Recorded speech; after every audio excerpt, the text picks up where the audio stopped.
Hello everyone, welcome back to the channel. Today we're going to be talking about the tornadic potential that is setting up across parts of the southern US tomorrow night. So when forecasting tornado potential, I'll usually look at four different things. I'll look at moisture, instability, low-level jet, and storm relative velocity.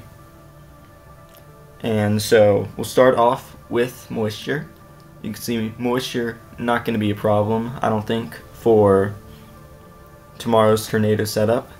We have plenty of moisture across Louisiana and Mississippi. But going on to our instability, this is probably one of the big things that might temper the tornadic potential, because there isn't that much instability across much of this region. Mixed layer CAPE values struggling to get into the quadruple digits across Louisiana and particularly Mississippi. So I'm not sure if it'll be enough for a notable tornado outbreak, but it very well could be. We could get strong storms that develop in Louisiana, work their way into Mississippi, where we'll talk about that later, but there will be stronger storm relative velocity and low-level jet, and then strengthen to become tornado producers.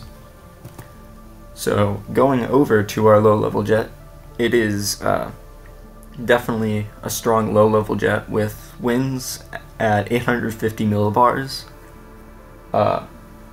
over 50 knots. That is definitely favorable for tornadoes, and the same can be said for our the directional shear.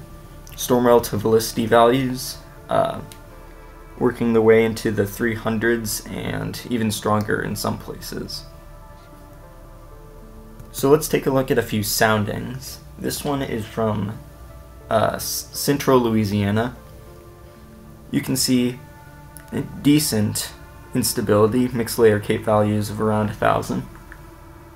And then going over to our photographs, there's definitely some curvature, but not super strong low-level shear in terms of speed.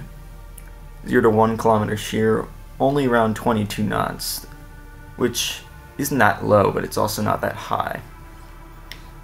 But that definitely changes when we go over to southwestern Mississippi. You can see instability is even weaker. Mixed layer CAPE only around 500.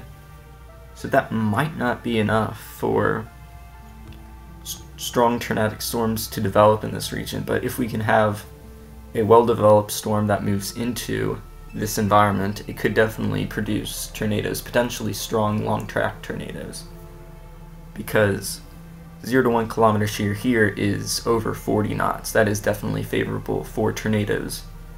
And then also effective inflow storm relative velocity over 500. That is very high and definitely favorable for tornadoes. Here is my forecast for where I think tornadoes will be most likely. Louisiana and Mississippi are the main areas where we could see tornadoes, but we could also see a few tornadoes in far eastern Texas, southeastern Arkansas, and into the overnight hours. Possibly these storms could work their way into Alabama and maybe produce a few tornadoes. But I also have an area where I think the highest tornado potential will be, and that is across eastern Louisiana into a good portion of southeastern Mississippi, particularly south of the Jackson area. And the official outlook, the Storm Prediction Center, shows a similar thing. particularly outlining Mississippi and Louisiana as the main areas for tornadic potential. But there's probably, the National Weather Service does extend some tornadic potential a little bit further to the west than I have it. So anyway, that'll do it for this forecast video. Thank you for watching, and I'll see you in the next one. Bye.